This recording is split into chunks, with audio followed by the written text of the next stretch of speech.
नमस्कार. मास्टर रेसिपीजमध्ये सगळ्यांचं मनापासून स्वागत. काही पारंपरिक जुने पदार्थांना खरंच अगदी तोंडाची चव ठिकाणावर आणणारे असे असतात. तर तोंडाची चव ठिकाणावर आणणे हा शब्दप्रयोग आमची आई करायची आणि मला तेव्हा समजायचं नाही की नेमकं काय, पण या क्षेत्रात आल्यानंतर समजायला लागलं की खरंच आपल्या तोंडाची कधी असं होतं ना की अरे काय यार मजा नहीं आ रही खाने, तो ये खाने के बाद मजा आएगी, ये मेरी गॅरंटी. बनवूयात भाजक्या तुरीच्या डाळीचं वरण. त्याआधी हे कांदे काहीही न घालता नुसते परतायचे आहे. अगदी 2 थेंब तेल आपण यात 2 थेंब. कांद्याबरोबरच 2 हिरव्या मिरच्या आपल्याला घालायच्या.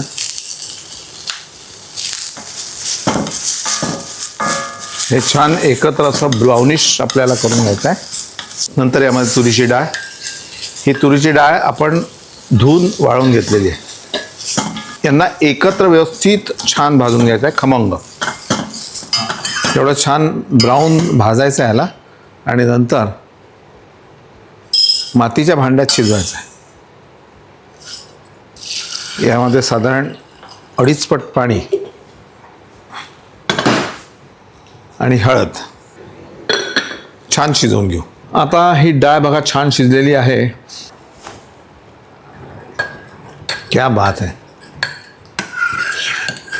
व्यवस्थित डाळ छान शिजली आहे. आता याला आपण छान घोटून घेऊ. यामध्ये चवीनुसार मीठ, थोडं तेल, थोडं तिखट,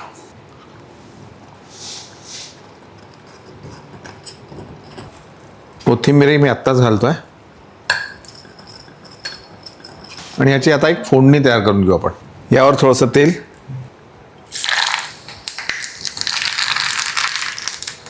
बारीक चिरलेला लसूण, थोडा हिंग, बोरी मिरची आणि नंतर हा तडका जो आहे तो आपल्या डाळीवर.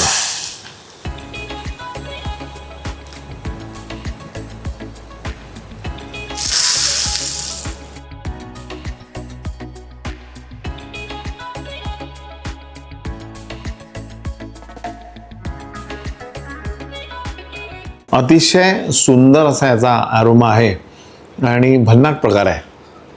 खरंच सांगू का की ही जेव्हा मी पहिल्यांदा खाल्ली होती ना, कुठलं तरी गाव होतं यवतमाळजवळ, मला आठवत नाही, तिथे ही डाळ तयार केली होती आणि त्याचा सुगंध असा म्हणजे रस्त्यावर येत होता आणि तो पाहिला म्हटलं काय नेमकं पाहावं.